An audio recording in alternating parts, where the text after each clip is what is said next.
Thanks again. What's up, everybody? Welcome to Life Cycles Live. This is Luke Marino. I'm here with the infamous Mr. Tom Moriarty. Tom is going to impart his wisdom on us today in something that I know is very near and dear to many people in my network's heart, and that would be the topic of leadership. And Tom happens to have written the book on it. So, yeah, Tom has a book out on the streets, and he's going to talk to us a little bit about the inspiration behind the book, and going to take us through. Is it just the first chapter, Tom, or is it the first three? Yeah, just the first chapter today, and then we'll see if people want me back. We'll do the second, third, fourth, and fifth chapters, Yeah, I'm probably a sure. month apart or something like that. Yeah, I'm sure that'll happen. And maybe by January, I'll be a better leader because of it. I bet you're just fine. Yeah, well, we'll see. So what was your inspiration behind writing the book, Tom? Yeah, so as we talked and bantering about in the last time we got together, I came out of the Coast Guard, went to work as a consultant in the commercial world, and one of the first things I came across is that when we would go in and we'd put in place like a new work management process or some sort of a process improvement, invariably the place that we had been, there's some binder on the bookshelf from 5 years ago when they tried to do something similar and it didn't stick. And so when you do these improvement processes, you usually get someplace between 18 and 31% labor effectiveness improvement. And when I talk about labor effectiveness, that's getting more done with the same number of people or same number of FTEs, right? And so if you can get a 18 to 31% improvement, that's fantastic. Mm-hmm. But then what happens 2 years out when those improvements start to backslide? So that always bothered me. Why is it that we have to keep investing and redoing this all the time? What's the problem? Why does it fall down? And so that was, one of the early things that I thought about when I started thinking about writing a book. Why does processes that we put in place, why do they backslide?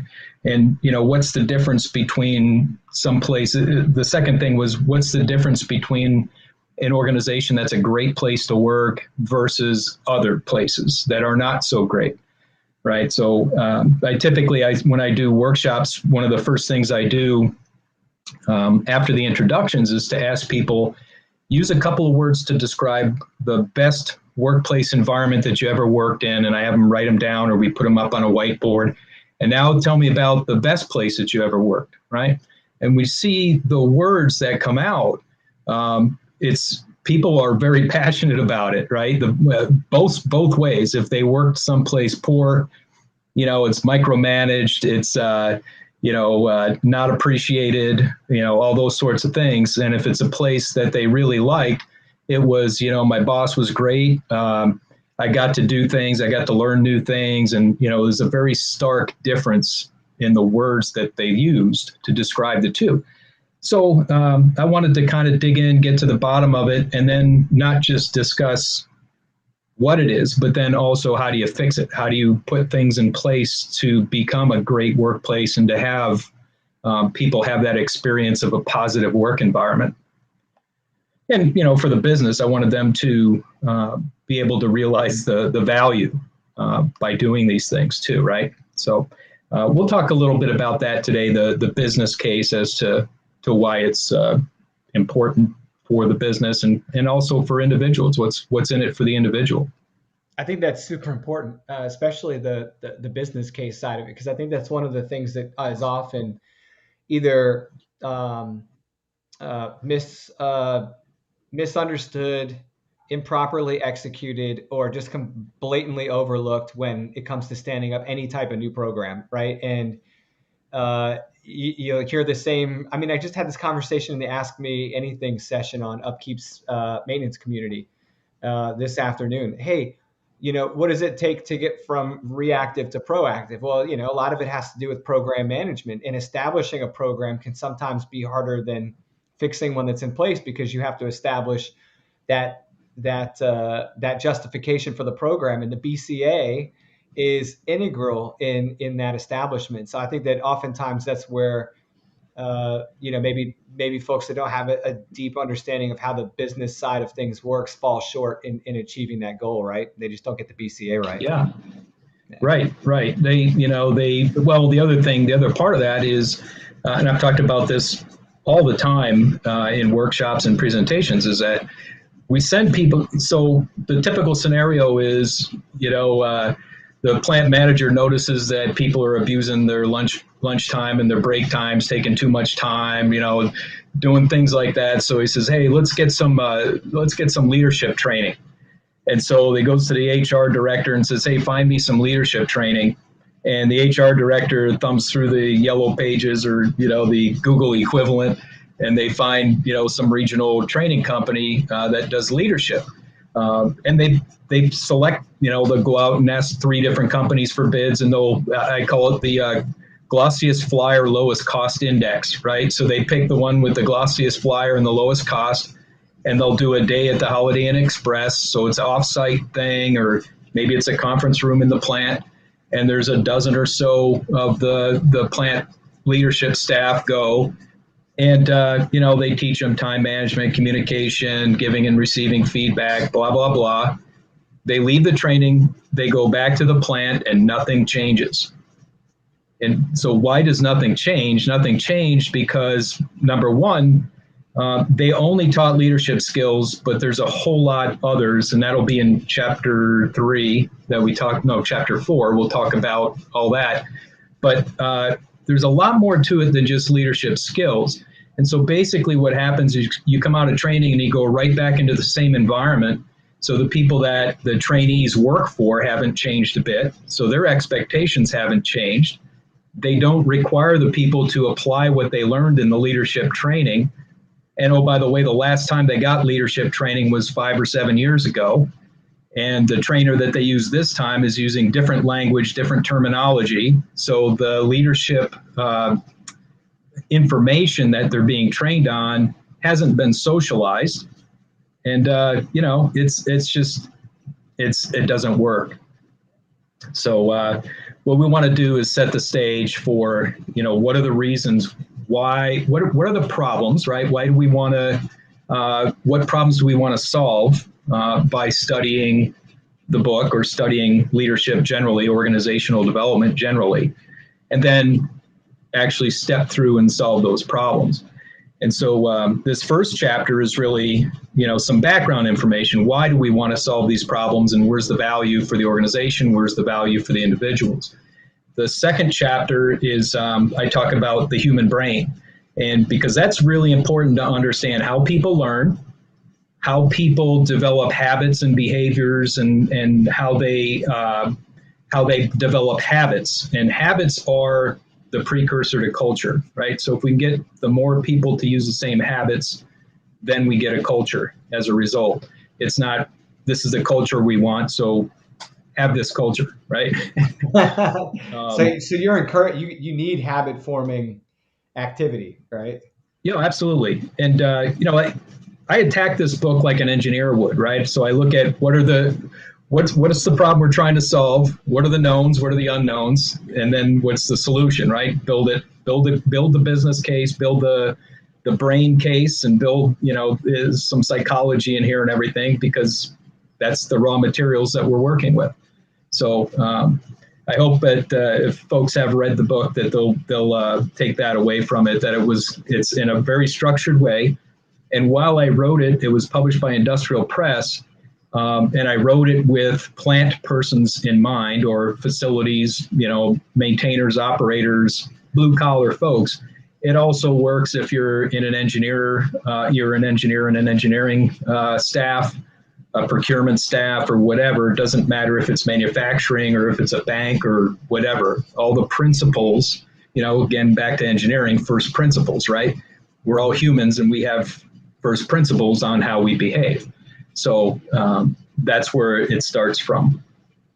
I love that you bring up the first principles, because we often associate that with physical sciences, right? And I actually got into a discussion. I'll call it a discussion. It was probably a little less professional than a discussion with the guy a couple of years back, and kept saying,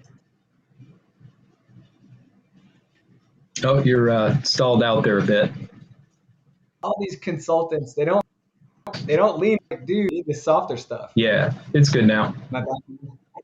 Okay. Yeah, most of the people, they've got first principles in their head. They're just not acting on them. Yeah, You know, yeah, they're not using what they know, or they can do first. They can understand and learn first principles, but they're failing in some other way, right? It's not that they're not smart people or even not well intended. Sometimes it's just that they aren't acting right. appropriately.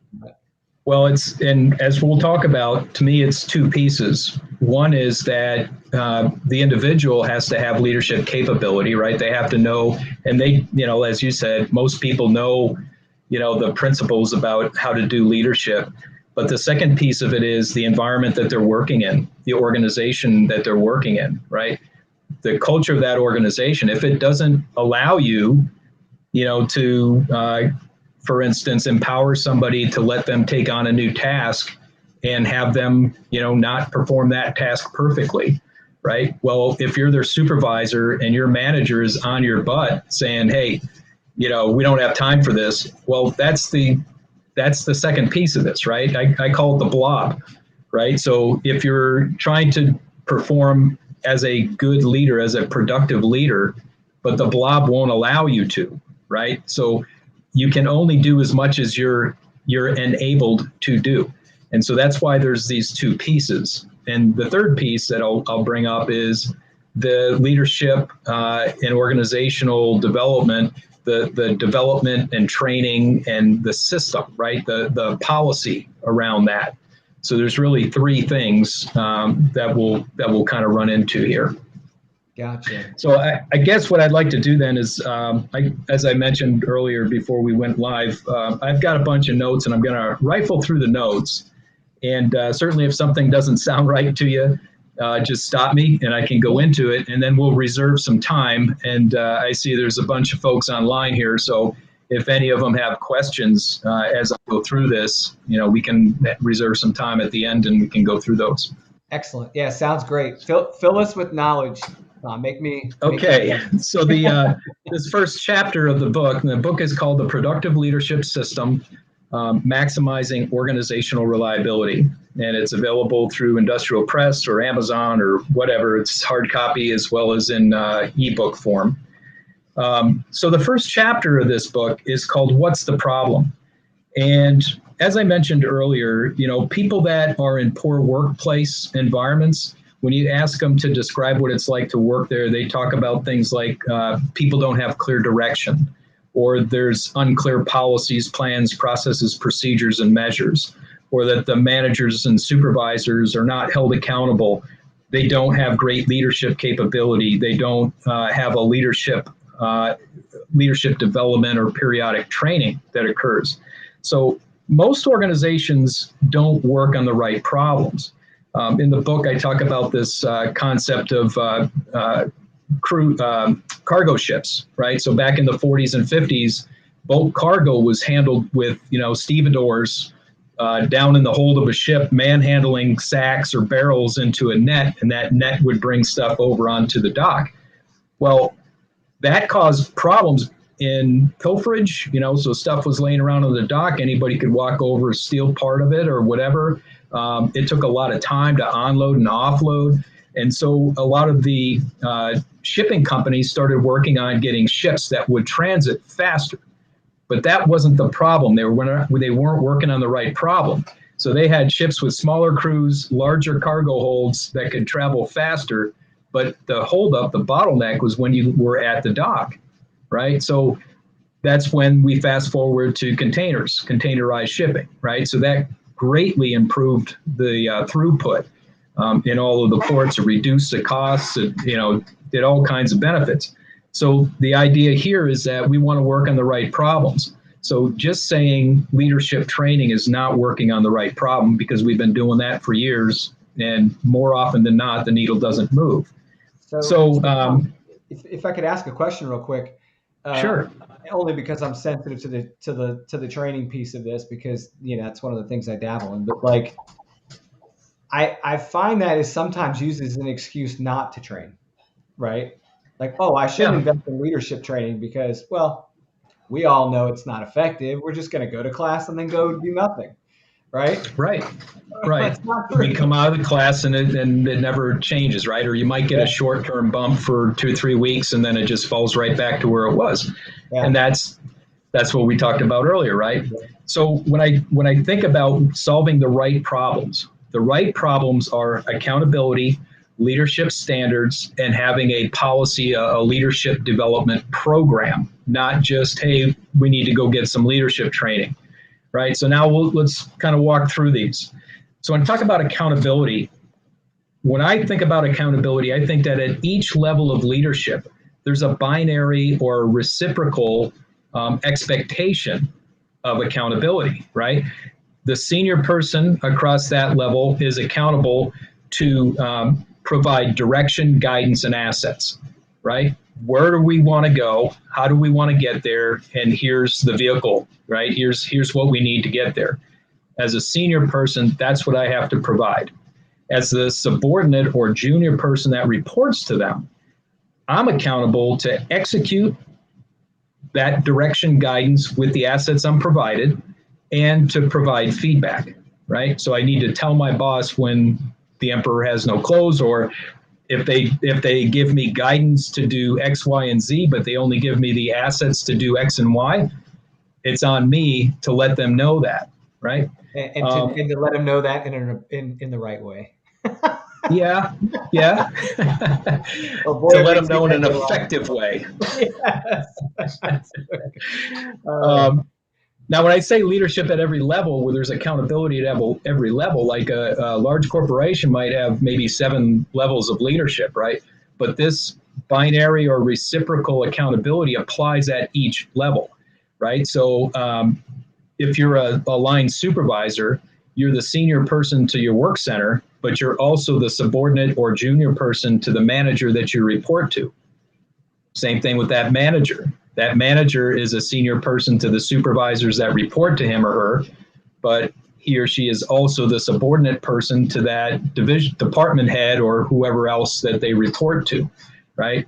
So even the plant manager probably has a boss that they report to, right?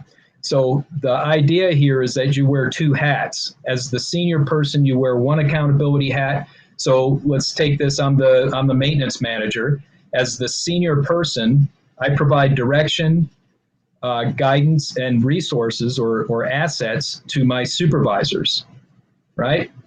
They then have to execute their tasking with that direction, guidance, and assets. However, as a manager, I'm also subordinate to the department head. The department head has to provide me with the resources, the direction, the guidance, and the resources for me to hand it down to my supervisors, right? So when you set it up this way, these are, I would call these categories of accountability. So when you set it up that way, it becomes really easy to diagnose where the breakdown is in an organization, right? So if my manager only gives me enough budget to do, again, to do X and Y instead of X, Y, and Z, I can't be held accountable. That person is accountable to do it. Now, I can provide feedback as the junior person. Remember, you execute and provide feedback.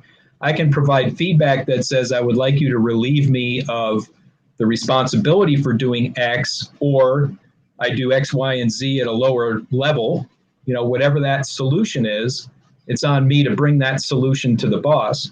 It's the boss's accountability to tell me yes or no, right? To either agree or disagree. And in one of the later chapters, I'll explain a way that I was successful over my career at being able to put my boss in a position to either give me feedback to say yes or no, or if they're quiet, then that means that they're complying. They are silence is consent. They're going along with what I'm saying because they didn't respond. Right. So there's ways to do that, and I'm not saying that it works in every scenario, but there's ways that you can do this, right? So there's accountability at every level. And accountability has, and the reason you do this, you set up this model, and this model is what I call the organizational reliability model. The reason you do this is because accountability has to be explicit. It just can't be, well, you're the maintenance manager, so you're in charge of all maintenance. Okay, but you're in charge of all maintenance, but that means that you have to be in charge of setting the direction, providing the guidance, and providing the resources that are needed to execute, right? And again, like I said, you can't get blood from a stone. So if you don't have all of the resources you need, you can only execute to the level of resources that you're provided. So senior persons, they can prescribe what they want to happen, but if the guidance or resources are not sufficient, then the subordinates cannot execute, right? So this is, again, if you're understaffed, or if you're understaffed or you underpay your staff, one of the direct results of that is that you're going to have people leave, and you're not going to have the human resources you need to get the job done, right? So accountability is the objective of the organizational reliability model. So that's the first problem that you have to solve, is accountability. The second problem that you have to solve is the leadership capability of the individual leaders that are accountable. Okay, so if you're my boss, Luke, and you tell me, hey, you're the work center supervisor, great. Nobody's ever trained me on how to be a leader. I was a master millwright, so now I'm the supervisor in charge of the millwright shop, or worse, in charge of a multi-trade shop. So now the electricians have no respect for me out the gate, right? But my job now as a supervisor is to be a leader. It's not to be a technician, right? I like to call it insta leader. You just sprinkle leadership dust on you in the form of an additional stripe or promotion or something, Yeah, and here's the other thing. There was a study, I think it was by Towers Watson, that I watched years ago, and I read, and they talk about, it's about 10 to 11 years on average between when somebody gets put into a leadership position and when they actually receive leadership training. So we put people in leadership positions for a decade and expect them to just have learned how to be a leader through osmosis before they get actual training. I guess I shouldn't be surprised by that, even though I have this surprised look on my face. I was just talking to Charlie over at Empowering Pumps this week, and she asked, maybe it was like a week or two ago, man, I'm losing my mind. And she had asked me like, hey, where do you guys get all this training for this stuff? And I said, a lot of it's OJT, it's bred into the culture. But like you said, well, in the service, you had mentors, right? That was a huge deal. But in the civilian world, unless you're lucky, unless you come across somebody who takes an interest and takes you under their wing, there's very few mentors or true mentors in industry. Yeah, they're kind of provided to you on a 3-year cycle in the military. Yeah.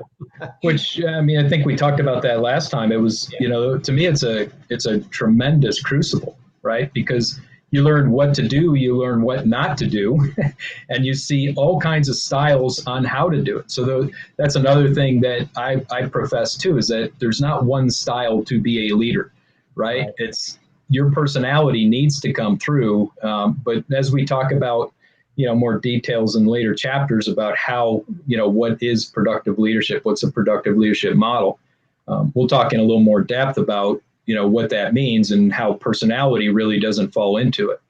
But it's like in the service, you have a whole range of personalities, but, you have great leaders and not so great leaders with all kinds of personalities, right?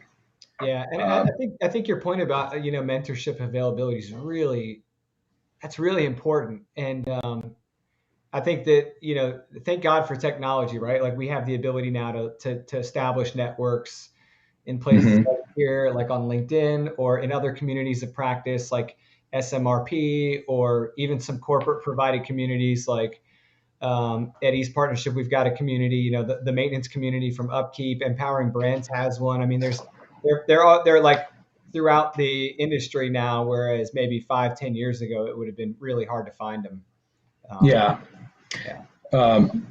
Okay. So to keep marching forward here, one of the key things that I think about when I think about individual leadership capability, there's always this argument: are leaders made or born? And brain science, this is, one of the things that came out of chapter 2 is brain science for sure means that nobody is a born leader, right? 17% of our neuron connections in our brain are formed at birth. The other 83% of neuron connections happen through experiences, right? So you may have grown up in a household that encourages you or gives you the tools to be a good leader, but nobody is innately born with the ability to be a leader. It's all socialized. It's all stuff that we learn. It's all our neuron connections through our experiences, right? So that's the first thing. If you've never been a leader, you can learn to be a leader. Everybody's brain, human brains are designed to learn throughout our lives. As we're older, we have a bigger store of information in our brains, and it may take us a little bit more effort to bring new stuff in. Where younger people have what's called neuroplasticity, which means that stuff sticks to their brains a lot quicker, right? So there's pluses and minuses to both of those. But the basic idea here is that leaders are not born, and anybody can learn to be a leader. Let's see. So even if you were born, if you're an organization and you're trying to find people who are born leaders to hire,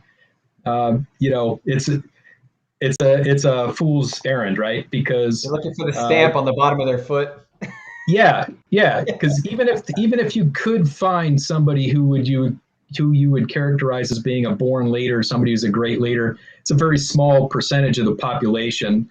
And trying to staff an entire leadership team based on that is ridiculous, right? Mm-hmm. So what you can do is find and hire the best leaders that you can find, but also develop the people that are in your business already, that are in your organization already.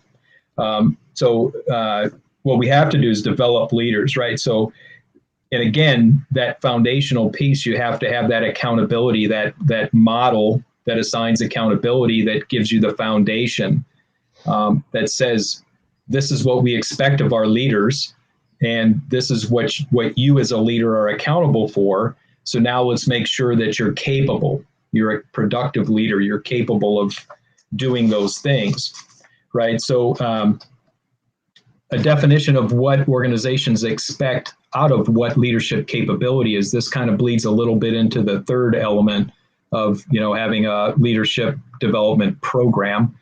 But we want direction, right? So what do we want to have encompassed within this leadership capability, or what I call the productive leadership model? The first is that the leader, we have to provide direction, and that direction means having a leadership mission, vision, values, and objectives. So the individual person, the leader, should have a personal set of mission, vision, values, and objectives. Guidance needs to be in place that tells folks how they can tap into this leadership development stuff, right? So when I talk about the specific productive leadership model, there's more elements to it than just those leadership skills that I mentioned earlier that you go to the Holiday Inn Express to get. Well, the individual leader, they have to want accountability or responsibility to, be a leader. They should have a personal mission, personal vision, personal values, and personal objectives that align with their current leadership position and where they want to go next, right? Leadership roles, attributes, and skills. And this is the nugget. This is the nucleus, right? So when I talk about leadership roles, what I mean by that is that when you're acting in a leadership capacity, you're in one of 5 roles. And those roles are expert technician, manager administrator, coach, systems thinker, or visionary. And expert technician, we shouldn't be doing a whole lot of that. We might need that as part of our coaching, but we should keep our hands off the tools, right? If you're a supervisor, you're now a supervisor. Your job is the performance of your team, not the performance of that piece of equipment. Okay, so we have to back off of that some occasionally when the crew is overworked and we need to pitch in, then sure. but it shouldn't be a routine thing. Manager, administrator, that's making sure that the budget's being taken care of, the shift schedules are being done, we're ordering materials, all that kind of stuff. Coach, that's where you are empowering people. That's where you're developing people. And most leaders today are not spending enough time on the coaching piece. So that's one little nugget there. Systems thinker is how are our policies, processes, and procedures functioning? This is internal. So you think about strengths, weaknesses, opportunities, and threats. Strengths and weaknesses are internal. So systems thinker is how do we fix our internal stuff? How do we make them better? Continuous improvement. Opportunities and threats come into our team or our group from the outside. So visionary is, if I look outside, is there a new tool? Is there a new law or regulation coming down? How do we deal with those things from the outside? So those are the leadership roles. There's another role that is personal development or professional development. That's for yourself, not for a leadership purpose. The next thing is leadership attributes, and attributes are the characteristics that you express or that you show to other people.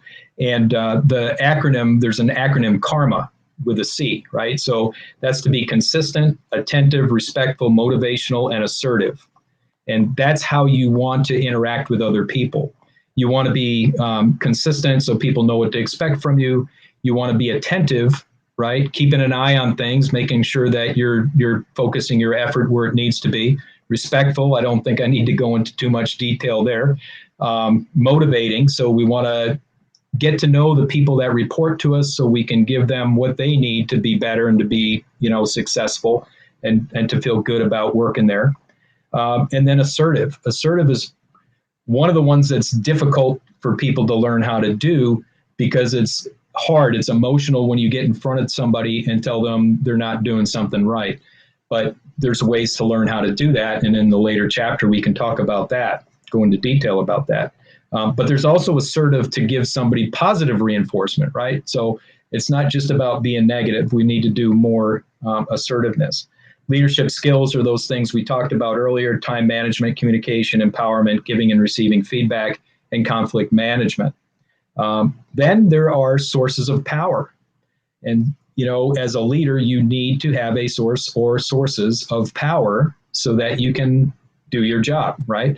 There's position power, which is authority delegated down to you from above, right? It's legitimate power.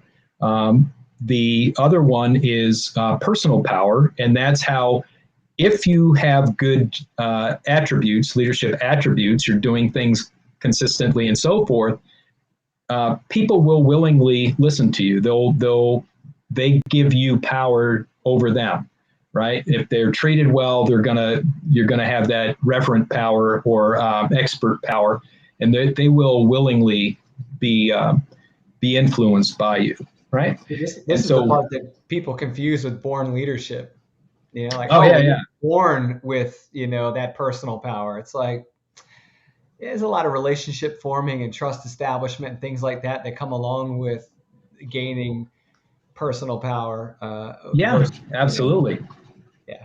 Absolutely. So that's we talked about the leaders, we talked about roles, attributes, skills, we talked about sources of power. So the next thing is influencing others.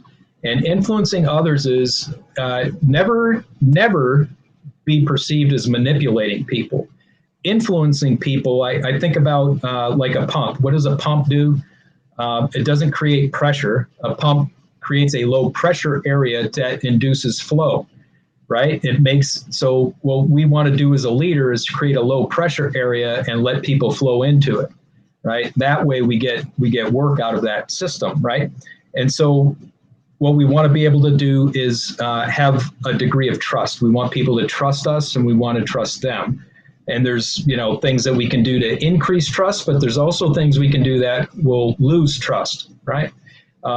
Group dynamics. We need to learn while we're influencing people. We have to understand how groups work. We have to think about the difference between capability and motivation, right? So if somebody's underperforming, is that a capability problem? Like they they're not they don't feel comfortable using computers. That's a capability problem. A motivation problem is an attitude problem, right? That somebody knows what they're supposed to do, they're capable of doing it, they're just choosing to not do it, right? And so we have HR policies that help us with motivation problems. But as a productive leader, you don't want to jump to that. You want to assume that it's a capability problem, not a motivation problem, until you run through 2, 3, 4 capability problems. And then you can say with certainty that this person's just a motivation problem, right? So, and that's where you need to kind of leverage HR and their policies on discipline, right? And then we need to know something about needs and motivation, like Maslow's hierarchy of needs, Hertzberg's motivator hygiene theory, McClellan's needs theories, those sorts of things. So we understand how to understand what people, what they need and what motivates them, right? So that's influencing others. You mind if I ask you a question, Tom? Because yeah, I think all that stuff is great for the context of the book and for people like you and I that have some organizational leadership education and experience and stuff like that. When I teach ethics and engineering at ODU, I often get this look on like the students' faces when I start mentioning different motivation theories, and they all get Maslow's because it's like, okay, I can see the stack, right? But when we start getting into X, Y, and some of these other things, it's like, what? How do you, if you had to like wrap all of those theories into one nice little bundle and put a bow on them and tell the senior technician at a facility, hey, here's the real thing you need to walk away from the conversation on needs. What would you kind of give them, like, 1 or 2 bullets that would really kind of drive the point home for them? I would just say that as a leader, you need to understand what motivates your people. And it's one of the reasons why we have span of control, right? So you don't want one supervisor over more than like a dozen people, right? Because that means that it's harder for that supervisor to learn what's normal, what's a typical demeanor of the folks in their group, so that they can tell when something's not right. This is emotional intelligence, if you want to call it that. That's a popular thing for people to throw around.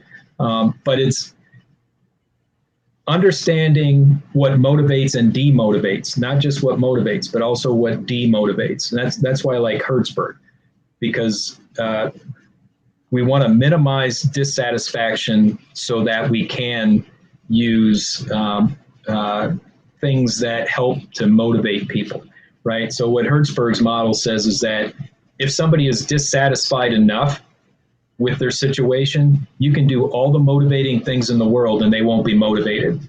So we have to get the dissatisfiers reduced to a level that allows motivation to work, right? But the good news is that things that dissatisfy people and the things that satisfy people, we as leaders have either direct or indirect influence over those things.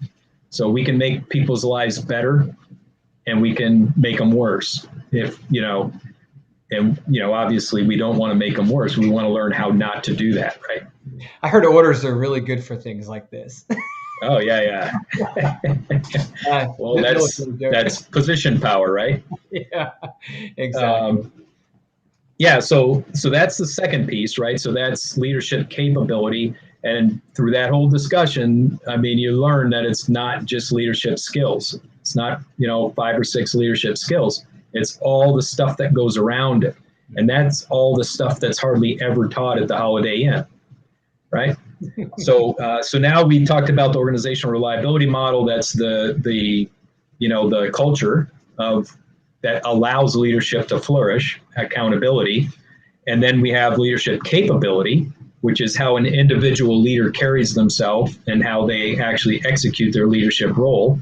And then the third piece is that an organization needs to have a leadership development and sustainment program, right? So the study that I did in 2015 and the one we just completed in 2021 with plant services comes out about the same. About 50% of managers and supervisors received what I term to be inadequate leadership training, right? So adequate leadership training, when you look at the mean level of motivation scores, that happens at about 2 to 3 years, leadership training every 2 to 3 years.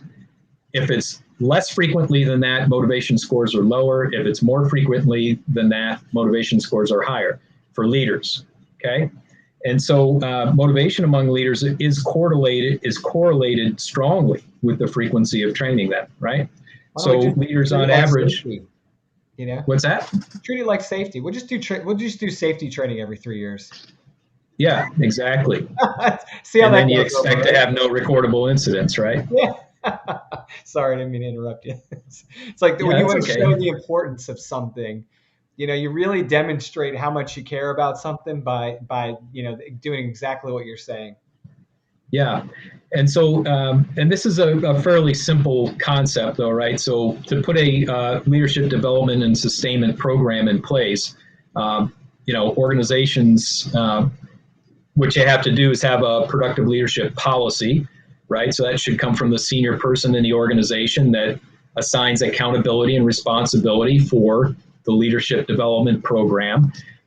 They should have standards around what is included for the individual leadership capability training, right? Now, I'm biased. I want the leadership, productive leadership model to be that, right? But then you should also do some surveying, right?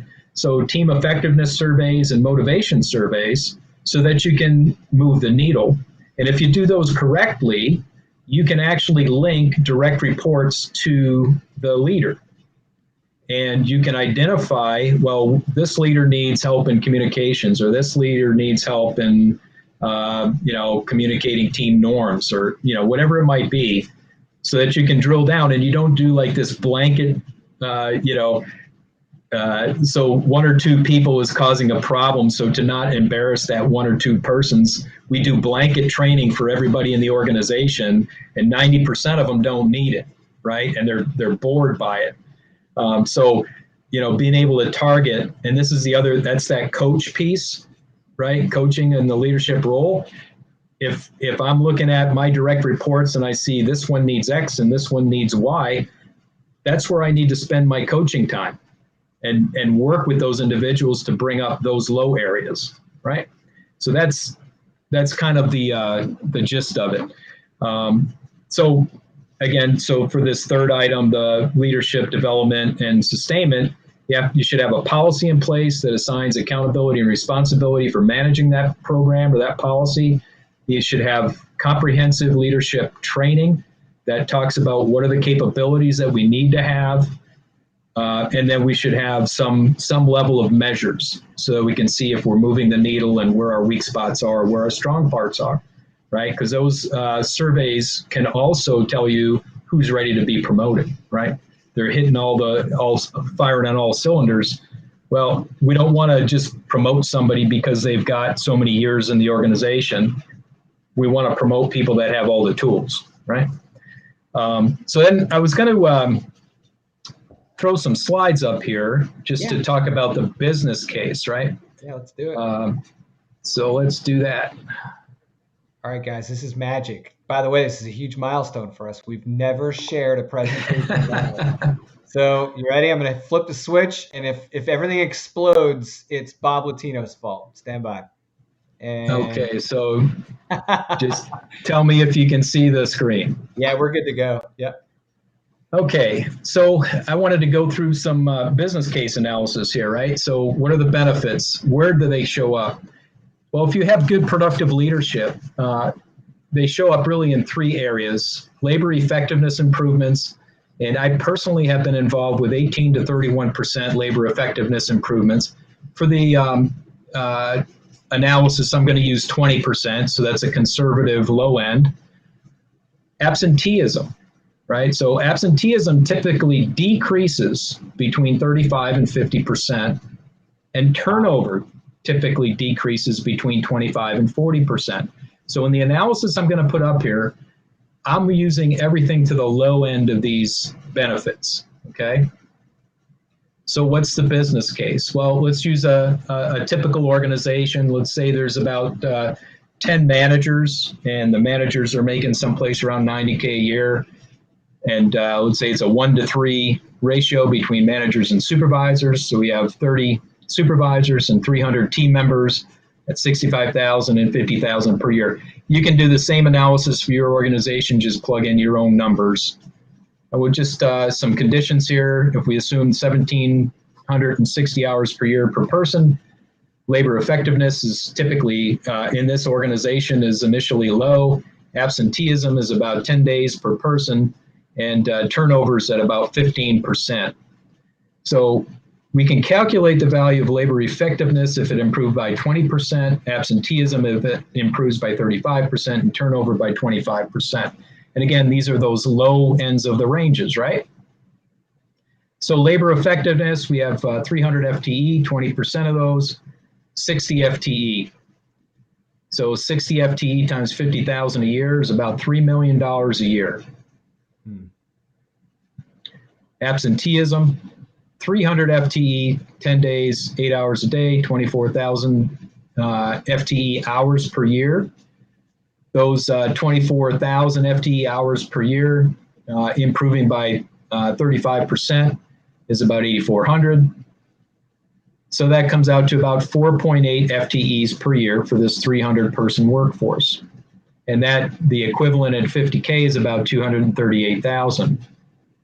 And then turnover, 50,000 per person, at about 25% of that value per turned over position is about $12,500 per year per position that turns. If 15% of them or 45 FTEs turn over every year, 25% of that would mean that we have 11 and a quarter fewer turnovers per year. So that's $562,000 a year. So total benefits, $3.8 million a year. So again, what's the cost for putting a productive leadership program in place? And these are very rough numbers. Let's say we have 3 managers and they're spending, and this is big, but 50% involvement in the first year and normal oversight in subsequent years, meaning not a significant amount of their time. Let's say there's 1 admin assistant that's full-time in the subsequent years, and that's to keep track of things. There's a consultant, and we pay for their time up to 1.5 years, and that's probably heavy. That's more than what is typically needed. The conditions, let's say currently all 40 of the current leaders, that's the 10 managers and 30 supervisors, plus we'll say about 8 prospective leaders, other people that are in the pipeline that we're trying to develop. Let's say about half of the current and prospective leaders get trained every other year, right? So there'll be a baseline set of training, and then every other year we'll train half of the leadership, the current and prospective leaders. So we can calculate the cost of the time, staff time dedicated to productive leadership, the training costs, and the experience coaching and facilitation. So 3 FTEs of managers at half time, 135,000 a year. 1 FTE, call that the admin assistant, 50,000 a year, probably high there. Training time costs. So if we have 10 FTE times a 2-day training course, so those are managers, right?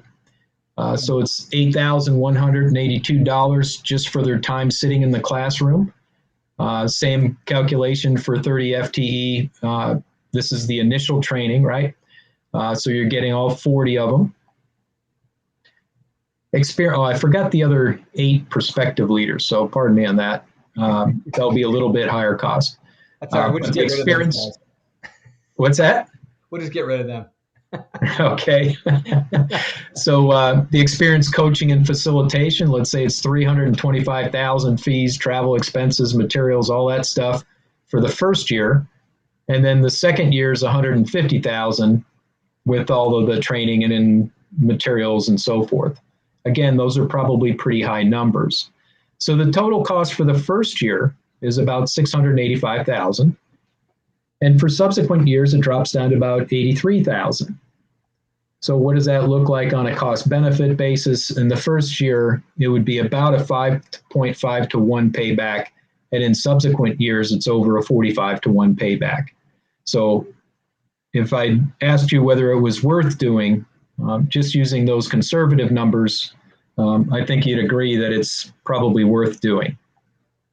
Yeah. So how do you predict all this if you don't have anything to measure yet, right? So like, I think one of the bigger problems for, like, can we just use this straight off of this study as justification? Like, hey, this isn't us, but it's a similar situation with sound logic and good assumptions, and look how effective it was. Because I think some of the people that watch this might be like, well, I'm starting at ground zero with no measurements of anything, you know? yeah, so I mean, I guarantee you that your HR office is going to have data on turnover, how many positions turned over, what's the average cost of the position turned, in terms of what's their compensation, right? So compensation is salary and benefits and so forth, right? So that would give you just the number, the cost of turnover. That 25% value, there's a lot of stuff that's incorporated in that, right? So let's say Joe leaves, and so there's a position that turns over. What goes into that 25% cost of that position turning over are the administrative costs to stop their compensation, stop their 401k, all that kind of stuff. Writing up the position description, advertising the position description. If you're going through a hiring service, it's the cost of the hiring service. It's once that person gets on board, or let's say even before that, you have a prospective person that you want to hire. Now you have people interviewing him or her. You have drug screening, all those different things. Then they get, let's say, then you hire them. Well, there's a cost associated with the fact that that position has been gapped for a period of time. So other people were having to do work. You also have, once that person gets on board, they have to go through their administrative check-in period. You're paying them for that. And then they have to learn their job. And they're, just slowly increasing their proficiency. And so there's a loss there as well. So that's where that, the $50,000 compensation, that's where the $12,500 is. Okay. Yeah. So the numbers, like if you want to talk about, the 18% to 46%, instead where I'm using 25%, there's places you can go to the Department of Labor. They have a number. You can go to various other consulting firms like Boston Consulting, Towers Watson. Everybody's done studies on this stuff, and that range that I presented is the range that I found when I was going through this. So again, you can use the lower end conservative values. You can look at what percentage of your workforce is turning over, extrapolate that into a cost, and use that cost to justify bringing in the right training, or to start with putting that productive leadership development and sustainment program in place, the policy, and then start working on the pieces, right? So what's the value in doing this? Turnover, absenteeism, and I didn't even talk about grievances. That's a whole nother thing, right? Especially in a union environment. This is one of the reasons I asked the question, because I think when you start thinking about this from a research perspective, the controllable variables and elements of each of the people that left are really hard to capture unless HR has done a good job of determining why that person's gone, right? And so with not all absences being created equal, those grievances and stuff like that, they stand out like a sore thumb for research like that. Whereas like General Joe Schmo putting in his 2 weeks, it's hard to sometimes quantify what, leadership factors or elements that leadership could have overcome influence their decision to leave versus, just got a better job offer or just time to go home kind of thing, Yeah. And I would use HR's data, because they're going to have data on absenteeism and, all kinds of stuff like that. And that's, well, I would say for an organization that's of decent size, a mom and pop fab shop's probably not going to keep the data to that level. But, if it's most of the time, if you got an HR department, they're going to track that stuff. Yeah, and the reason I bring this up is because I think it's worth noting for people that are in a position where they're in a significant enough company to do this, that they're going to be challenged on their BCA, right? Because there's going to inevitably be somebody who doesn't want to fund this, doesn't want to help them, doesn't think there's anything wrong with the leadership, and this is just another thing, right? Yeah. That another initiative, and it's like, no, you have concrete evidence here that this is a substantial investment worth the that'll produce an ROI, and it's not just founded on numbers that we pull out of thin air. It's got logic behind it, and these are actual tracked metrics from different areas of the company. I think one of the issues is, at least like where I work in a very big company. It's like 34,000 people in my company, but I can't use general corporate numbers because they don't really reflect our section of the company. We're so big, but I can get numbers from my area of the company, and that Correct. sells the story better than if I use like all of this company. So you got to be Mhm. very calculated as someone that's doing this, that you get the right numbers and that you show that it's close enough to home for the people you're selling it to, that they're like, wow, that is my problem. That's not just a problem, it's my problem, right? That I've got to Right. solve. Yeah. Right. Anyway, sorry to So interrupt. yeah, so we're probably getting close to an hour here. So I guess there were a few questions that came up. Yeah, and one of them, and so just for those that aren't familiar, when you communicate via LinkedIn, we can see your comments, but we can't type back. So I've been in my phone responding to people so that I can do that. And so Bob brought up a couple of good questions. Bob Latino, he said, when institutionalizing leadership principles, how do you handle leadership turnover when the company has invested so much in their leadership skills? That one takes a minute to kind of digest.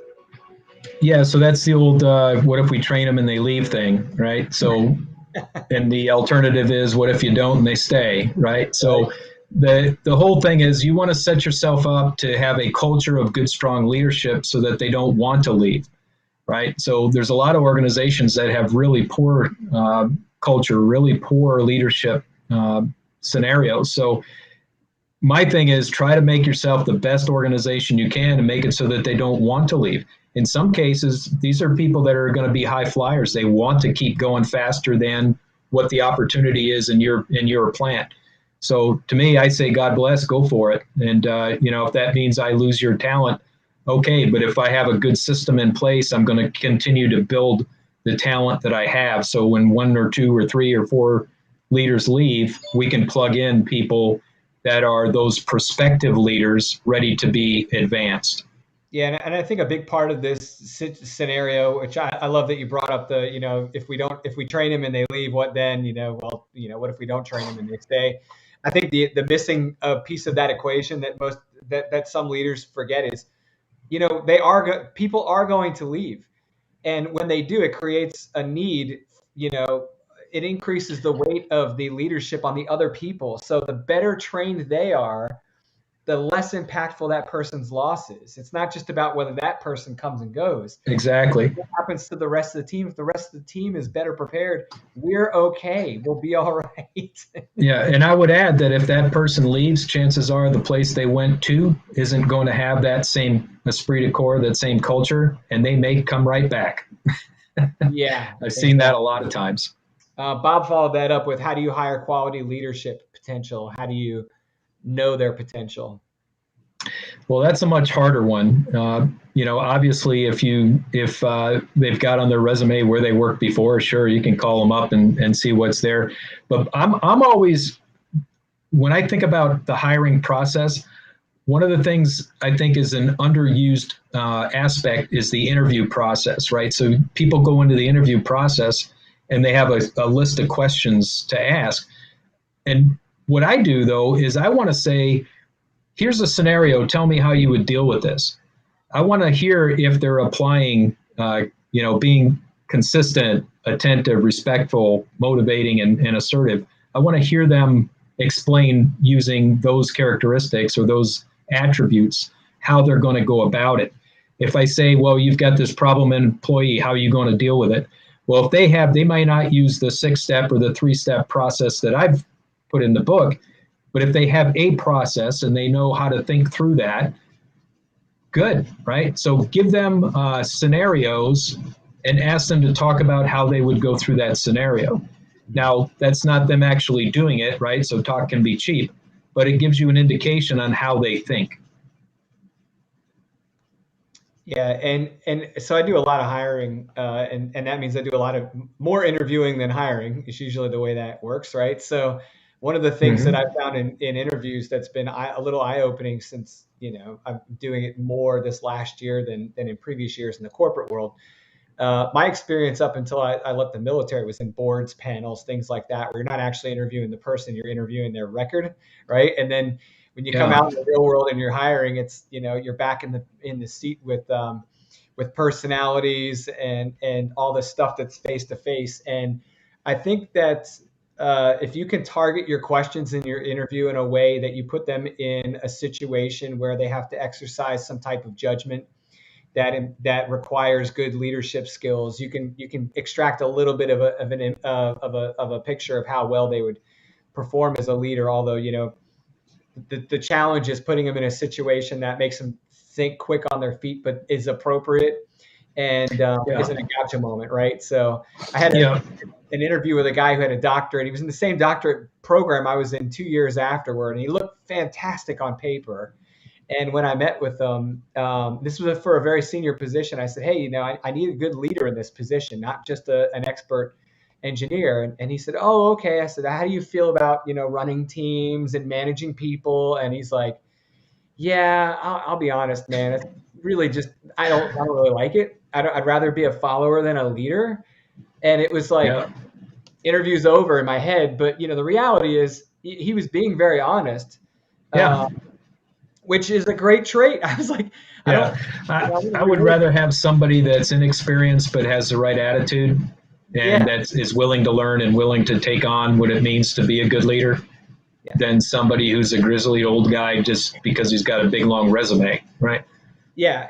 And you might find that, finding that balance is really hard. And in some industries it's harder than in others, but I think one of the things we really need to focus on when we take senior technicians and we groom them into management positions is that there's a certain amount of responsibility involved in leadership that has to do with how you carry yourself and communicate with people.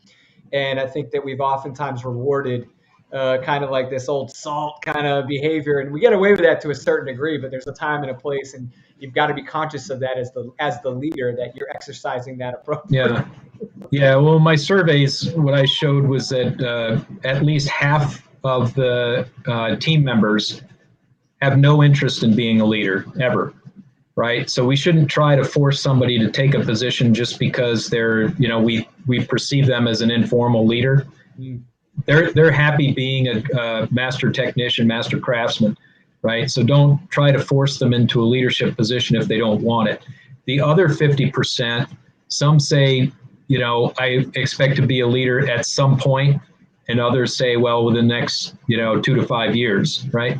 So those that say in the next 2 to 5 years, those are the ones we want to focus on as the prospective leaders, get them through the leadership development process, give them empowerment, give them experience in executing the tasks that next senior level is going to have to know how to do. That way, when there's an opening, they can step right in. They still may not have 100% of everything ready to go, but they've shown you enough that they're ready for that next position. Yeah, that's a great point. I love that. And we had that was a really hard balance to strike in the military, because it's an up or out kind of organization, especially on the officer side. And I got into a conversation with a warrant one time. He's like, "What's wrong with people being senior technicians and not wanting to progress to these?" I said, "Nothing, as long as you're willing to retire as a master chief or even a senior chief, because they've moved the master chief jobs so heavily in the leadership side now that." Or a E6. Yeah, yeah, absolutely. I mean, they have driven. I like your point there, and it's not missed on me, right? Because there's so much of that leadership responsibility in the E7 or above. But it's almost one of those things where we want our cake and eat it too. Like I want the promotions, I want the glorification of being called chief, senior chief, master chief, warrant, whatever. But yeah, if you're really not in it to become a leader, those aren't really the right routes for you to go. And like you said, it may be better off for you to sit on E6. I mean, My best friend in the Coast Guard retired as an E5. And we could, if you looked at us on paper, we were worlds apart as far as progression and things like that. He just had, and he never wanted to move off of those types of positions. The work, taking care of things at home because mama had a good job. So he was positioned to do what he loved. And it was like diametrically opposed to everything that the military teaches. So it was kind of interesting to see how that plays out. Yeah, so this is my thing with this thread is that, don't try to force people to take on leadership if they're not interested. I guarantee you there's somebody in your shop that if you're a good leader and they're not just being passive aggressive, if you're a good leader, there's somebody in your shop or in your team that's going to want to move up. So recognize them again, span of control so that you get to know your people, recognize which ones are interested, which ones aren't. Start using that coaching role and encouraging people to take on new tasks, right? Yeah. Tom, this has been fantastic. And I do want to make sure I put a disclosure at the end of this presentation. This doesn't mean you can't read chapter 1 of the book, guys. Like, go pick up the productive leadership system. You're going to need some time to digest this stuff.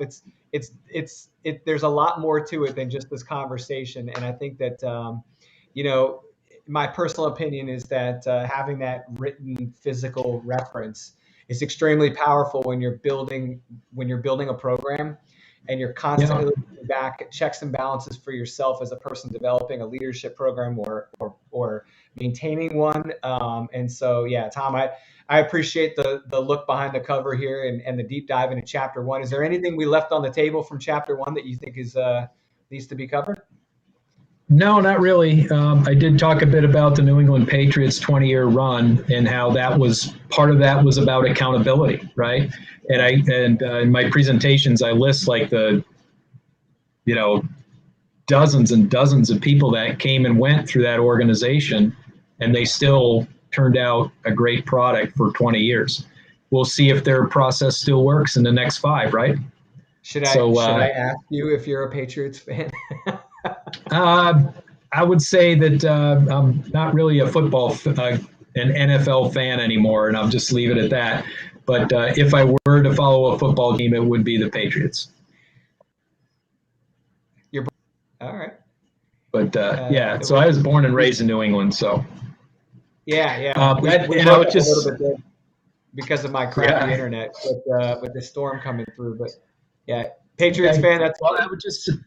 I would just say the next session sometime next month to be determined. Yep. We'll talk about the second chapter, and that's about the human brain. And I think people will find some really interesting stuff in that chapter. Yeah, I find it fascinating, and I think the more people learn about how leadership works on the human element side of this, because I think as engineers we tend to be like, all right, show me the physical science, show me the process, show me the hard fact that I can put my thumb on. There's so much about this behaviorally, and there's so much about this on the psych side that's just fascinating. That ties to those physical sciences in a way that a lot of people don't put together, and I think that's super powerful. Yeah. So it's I did the chapter on the brain because I want people to learn that they learn throughout their lives, but also the people that you lead can learn throughout their lives. So when you give them policies, plans, processes, procedures, and measures, they're capable of learning it. Excellent. Yeah. Well, I appreciate you coming on and spending time with us talking about the productive leadership system, Tom. I mean, at the end of every session, I like to give you a shout out. Where can people find you? Where should they be tracking you? Where can they get the book?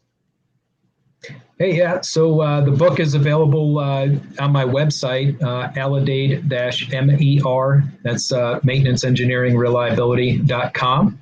And you look at productive leadership, and there's a drop down for my book page, and there's links there to get it from Amazon or from Industrial Press. Or if you want a signed copy, there's a way to get it through me. I'm going to be at the SMRP conference. Monday, I'm going to be doing a one-day course, Productive Leadership Principles. I hope you sign up. I hope you'll come. And I'm also presenting a paper that's related to the 2021 leadership survey that myself and Plant Services Magazine did. Other than that, I think if you wouldn't mind just putting links for my email and website on the bottom of this podcast, and awesome. we'll go from there. Awesome. Yeah, that'll work out great. People can feel free to reach out anytime. Yeah, and if you guys can't reach Tom for some odd reason, just reach out to me and I'll get you in touch with him. We'll send the bat signal up. We'll get him nailed down. Oh, and I would say also Upkeep has several copies of my book that they've been given away, so you might want to check with them.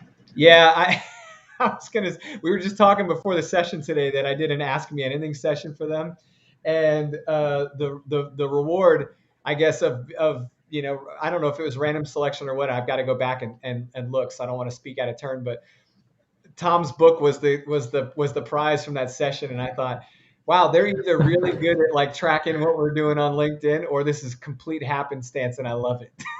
Either way, it's great. So. Could be that Industrial Press sent a bunch of books to them, so they got to get them out.